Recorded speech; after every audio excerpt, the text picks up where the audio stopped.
பிதா சுதன் பரிசுத்த ஆவியின் பெயராலே ஆமேன். ஆண்டவர் உங்களோடு இருப்பாராக, உம் ஆன்மாவோடும் இருப்பாராக. நீதிமொழிகள் புத்தகத்தில் இருந்து வாசகம்.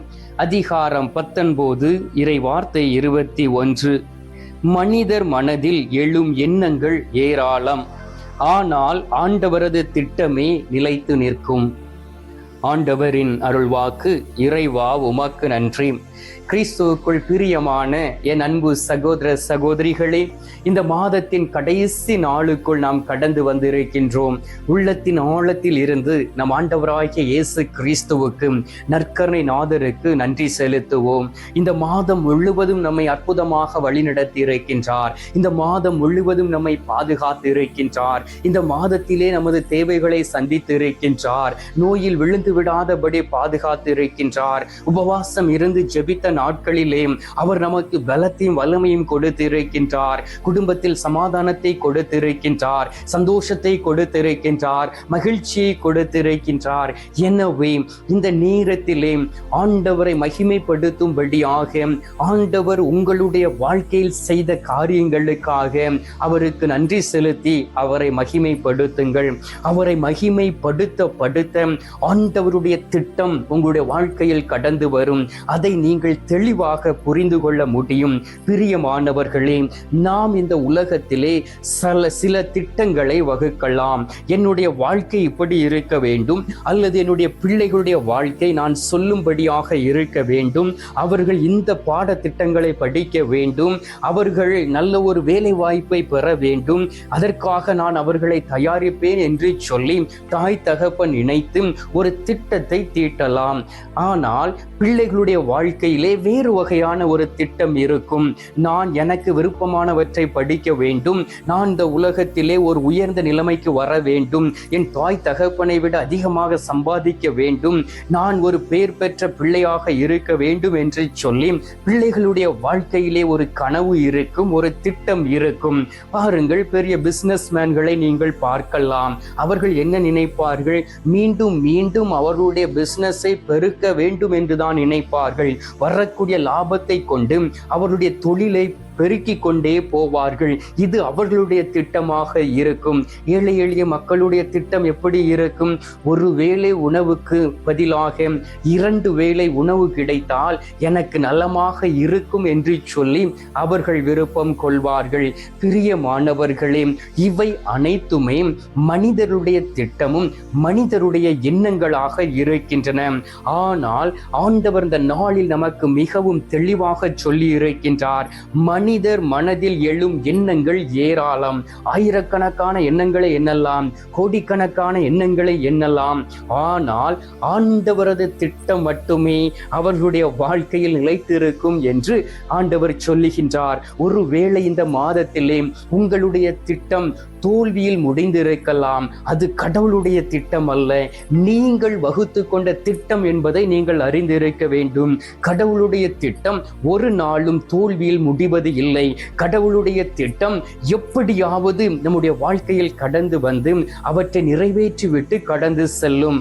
ஆனால் நம்மளுடைய திட்டங்களில் தோல்வி உண்டு, நம்மளுடைய திட்டங்களிலே பேராசை உண்டு, நம்முடைய திட்டங்களே பெரும் நஷ்டம் உண்டு, நம்முடைய திட்டங்களிலே பாவம் நிறைந்திருக்கும், நம்முடைய திட்டங்களிலே பொறாமை இருக்கும், நம்முடைய திட்டங்களே கேடுகட்ட செயல்கள் இருக்கும், நம்முடைய திட்டங்களிலே தீமை நிறைந்திருக்கும். ஆனால் கடவுள் ஒரு திட்டத்தை கொடுக்கும் பொழுது அதில் முழுவதும் வெற்றியை தான் நாம் பெற்றுக்கொள்ள முடியும். பிரியமானவர்களே, பழைய ஏற்பாட்டிலே இஸ்ரவேல் மக்களை நாம் பார்க்கின்றோம். அவர்கள் ஆண்டவரை நோக்கி முறையிட்ட பொழுதும் ஆண்டவர் ஒரு திட்டத்தை வகுத்து கொடுக்கின்றார் மோய்சனுடைய கரத்திலே. மோய்சன் என்ன சொன்னார்? ஆண்டவரே, நீர் எங்களோடு இந்த வரவில்லை என்றால் நாங்கள் இந்த இடத்தை விட்டு கடந்து செல்ல மாட்டோம் என்று சொல்லி ஆண்டவரிடம் பேசுகின்றார். ஆண்டவரும் என்ன செய்தார்? நான் உன்னோடு வருவேன் பண்ணுவேன் என்று சொல்லி மேக ஸ்தம்பத்தினாலும் அக்னி ஸ்தம்பத்தினாலும் அவர்களை வழி நடத்தினார். ஆனாலும் பாருங்கள், ஆண்டவர் ஒவ்வொரு திட்டங்களையும் வெளிப்படுத்தி கொண்டே சென்றார். செங்கடலை பிளந்தார், எரிகோ மதிலை விழ செய்தார், யோர்தான் நதியை இரண்டாக பிரித்தார், எதிரிகளை வெற்றி கொள்ள செய்தார், மன்னாவை கொடுத்தார், தண்ணீரை கொடுத்தார், வாக்களித்த தேசத்தை அவருடைய கரத்தில் கொடுத்தார். ஆண்டவருடைய திட்டத்தில் எந்த ஒரு தோல்வியும் இல்லை. ஆனால் இஸ்ரவேல் மக்களுடைய இந்த வாழ்க்கையிலே பல தோல்விகளையும் அவர்கள் சந்தித்தார்கள். அந்த தோல்விகள் எல்லாம் அவர்கள் வகுத்த திட்டமாக இருந்தது என்று ஆண்டவருடைய வார்த்தை சொல்லுகின்றது. எனவே உங்களுடைய திட்டம் அது வெற்றியில் வராமல் இருக்கலாம், தோல்வியில் தான் சில நேரங்களில் முடியும். ஆண்டவருடைய பிரசன்னம் உங்களோடு இல்லை என்றால் நீங்கள் நினைக்கலாம் வெற்றி பெற்று விட்டேன் என்று. மிகவும் தாழ்மையோடு ஆண்டவரிடம் ஜெபித்து இருக்கலாம், அதனால் நீங்கள் வெற்றி பெற்று இருப்பீர்கள். அதை குறித்து நாம் கர்வம் கொள்ளக்கூடாது, தற்பெருமை கொள்ளக்கூடாது. ஆண்டவரிடம் வந்து நாம் முறையிட்டு ஜெபிக்க வேண்டும். எனவே தான் எஸ்ஐயா 55வது அதிகாரம் 8வது வார்த்தை வாசித்து பாருங்கள். என்னுடைய எண்ணங்கள் உன்னுடைய எண்ணங்கள் அல்ல, என்னுடைய திட்டங்கள் உன்னுடைய திட்டங்கள் அல்ல என்றும் ஆண்டவராகிய கடவுளை சொல்லி இருக்கின்றார். ஆண்டவராகிய கடவுளுடைய திட்டம் மிகவும் வித்தியாசமானது. அதை புரிந்து கொள்ள வேண்டுமே என்றால் பரிசுத்த ஆவியான வல்லமை தேவை, பரிசுத்த ஆவியானுடைய பலன் தேவை, பரிசுத்த ஆவியானுடைய அந்த அபிஷேகம் தேவை. பிரியமானவர்களே, அதற்காக நாம் ஜெபிக்க வேண்டும்.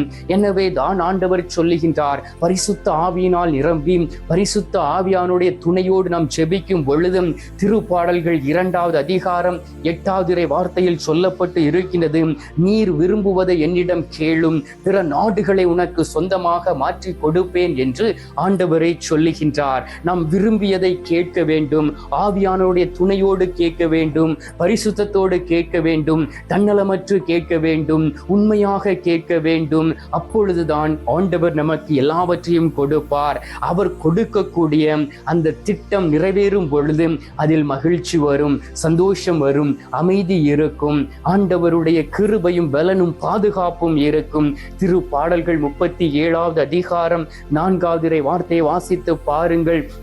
ஆண்டவரிலே மகிழ்ச்சி கொள், உன் உள்ளத்து விருப்பங்களை அவர் நிறைவேற்றுவார் என்று. பாருங்கள், நமக்கு மகிழ்ச்சியை தருவது பரிசுத்த ஆவியானுடைய கனிகளில் ஒன்று.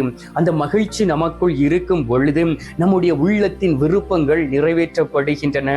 ஆண்டவர் அதில் மகிழ்ச்சி கொள்கின்றார், நாமும் அதில் மகிழ்ச்சி கொள்ள முடியும். பிரியமானவர்களே, இந்த மாதம் முழுவதும் எவ்வளவோ அற்புதங்களை செய்திருக்கின்றார்.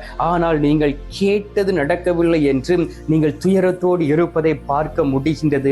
உங்களுடைய துயரங்களை விட்டுவிட்டு செய்த தவறுகளுக்காக மனம் மாறி ஆண்டவரிடம் ஒப்புரவாகி மீண்டும் அவரோடு பேசி அவருடைய திட்டம் என்ன என்று அவரிடம் கேளுங்கள். அவர் உங்களுக்கு வெளிப்படுத்துவார். அவருடைய திட்டம் தோல்வியில் நிறைவேற்றி முடியக்கூடிய திட்டம் அல்ல, எப்பொழுதுமே வெற்றியை தரக்கூடிய திட்டமாக இருக்கும். அதில் நாம் மகிழ்ச்சி கொள்ள முடியும், அந்த வெற்றியை நாம் சொந்தமாக்கி கொள்ள முடியும், உரிமை சொத்தாக மாற்றிக்கொள்ள முடியும். ஏன் தெரியுமா? அது கடவுள் கொடுத்த வெற்றி, அது நீங்கள் பெற்றுக்கொண்ட வெற்றி அல்ல என்பதை புரிந்து கொள்ள வேண்டும். எனவே நம்முடைய மனதில் எழக்கூடிய எண்ணங்கள் எல்லாவற்றையும் ஆண்டவரிடம் ஒப்புக் கொடுத்து, ஆண்டவரே உமது திட்டம் எங்களுடைய வாழ்க்கையில் நிலைத்திருக்கும், அதற்காக மன்றாடுகிறோம் இந்த நாளில் என்று சொல்லி நாம் அவரிடம் ஜெபிப்போம். வரக்கூடிய மாதம் ஆசீர்வாதமாக நமக்கு இருக்கும், அவற்றை ஆசீர்வாதமாக அவர் மாற்றி கொடுப்பார். எனவே கண்களை மூடி சில மணி துளிகள் நற்கருணை நாதரை நோக்கி விசுவாசத்தோடும் நம்பிக்கையோடும் உற்சாகத்தோடும் நாம் ஜெபிப்போம். எங்கள் பரலோக தந்தையே, இயேசு கிறிஸ்துவே, தூயனல் ஆவியே, தந்தையே, இந்த அருமையான காலை பொழுதிற்காக உமக்கு நன்றி தகப்பனே. இந்த அருமையான நாளிலும் கூட ஆண்டவரே, உமது உண்மையுள்ள வார்த்தையின் வழியாக எங்களோடு பேசியிருக்கின்றீரே. ஆண்டவரே, மாதத்தின் கடைசி நாளுக்குள் நாங்கள் கடந்து வந்திருக்கின்றோம். இந்த மாதம் முழுவதும் எங்களை பாதுகாத்து இருக்கின்றீர். இந்த மாதம் முழுவதும் எங்களுடைய தேவைகளை சந்தித்து இருக்கின்றீர். நோயில் விழுந்து விடாதபடி பாதுகாத்து இருக்கின்றீர். எங்களை அரவணைத்து உம்முடைய திட்டங்களை எங்களுடைய வாழ்க்கையில் நீர் வெளிப்படுத்தி இருக்கின்றீர். ஆண்டவரே, உம்முடைய திட்டம் எங்களுடைய வாழ்க்கையில் நிறைவேறியபடியினால் நாங்கள் மகிழ்ச்சி கொள்கின்றோம். உள்ளத்தின் விருப்பங்கள் எல்லாவற்றையும் நீர் நிறைவேற்றி இருக்கின்றீர். ஆண்டவரே, நீர் எங்களை உமது உரிமை சொத்தாக மாற்றி இருக்கின்றீர். ஆண்டவராகிய இயேசு கிறிஸ்துவே, அன்பு தகப்பனே, இந்த நாளிலே எங்களுடைய வாழ்க்கையில் நடந்த சோகமான காரியங்கள், திட்டங்கள் எல்லாம் தோல்வியில் நிறைந்து இருக்கலாம். அந்த விருப்பங்கள் எல்லாம் எங்களுடைய உள்ளத்தில் இருந்து வந்தன. பரிசுத்த ஆவியானுடைய வல்லமையினால் வந்தவை அல்ல. இவை எங்களுடைய சொந்த செயல்களினால், சொந்த எண்ணங்களினால், தீய எண்ணங்களினால் வந்த திட்டங்கள். எனவே தான் அவை நிறைவேறவில்லை. இந்த நேரத்திலே தகப்பனே, தொடர்ந்து உமது பாதத்தில் அமர்ந்து ஜெபிக்கின்றோம். எங்களை கருணை கண் பார்ப்பீராக, எங்கள் மீது மனம் இறங்குவீராக. உமது திரு சமூகத்தில் மண்டியிட்டு ஜெபிக்கிறோம் அப்பா. எங்களுடைய விண்ணப்பங்களை கேட்டு எங்களுக்கு பதில் தர வேண்டுமாய் மை நோக்கி ஜெபிக்கிறேன் அப்பா. உமது திட்டம் எங்களுடைய வாழ்க்கையில் நிறைவேற்ற, அதை புரிந்து கொள்ள நல்ல ஞானத்தின் ஆவியை தருவீராக. தகப்பனே, இந்த அருமையான நாளிலே, நேரத்திலே நீர் எங்களுடைய ஜெபத்தை கேட்டிருப்பதற்காக உமக்கு நன்றி. ஜெபத்தை கேட்டு பதில் தந்திருப்பதற்காக உமக்கு ஸ்தோத்திரம், ஸ்தோத்திரம், ஸ்தோத்திரம். மீட்பெரும் இரட்சகருமான இயேசுவின் திருக்கரத்தில் ஒப்பு கொடுத்து எங்கள் தாய் கன்னி மரியாள் வழியாக ஜெபிக்கின்றோம். அன்பு தந்தையே, ஆமீன். பரலோகத்தில் இருக்கிற எங்கள் பிதாவே, உம்முடைய நாமம் அர்ச்சிக்கப்படுவதாக. உமது ராஜ்யம் வருக. உமது சித்தம் பரலோகத்தில் செய்யப்படுவது போல பூலோகத்திலும் செய்யப்படுவதாக. எங்கள் அனுதின உணவை எங்களுக்கென்று அளித்தருளும். எங்களுக்கு தீமை செய்கிறவர்களை நாங்கள் பொறுப்பது போல எங்கள் பாவங்களை பொறுத்தருளும். எங்களை சோதனை விழவிடாதையும் தீமையில் இருந்து எங்களை ரட்சித்தருளும். ஆமீன். அருள் நிறைந்த மரியே வாழ்க, கர்த்தர் உடனே, பெண்களுக்குள் ஆசீர்வதிக்கப்பட்டவள் நீரே. உம்முடைய திரு வயிற்றின் கனியாகிய இயேசும் ஆசீர்வதிக்கப்பட்டவரே. அஜிஷ்ட மரியே, சர்வேசுடைய மாதாவே, பாவிகளா இருக்கிற எங்களுக்காக இப்பொழுதும் எங்கள் மரண நேரத்திலும் வேண்டிக் கொள்ளும். ஆமேன். பிதாவுக்கும் சுதனுக்கும் பரிசுத்த ஆவிக்கும் மகிமை உண்டாவதாக.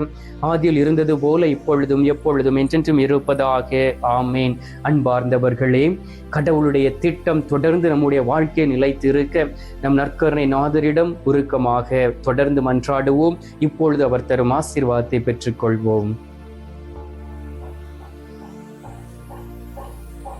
எல்லாம் அல்ல இறைவன், பிதா, சுதன், பரிசுத்த ஆவி உங்களை ஆசீர்வதிப்பாராக. ஆமேன்.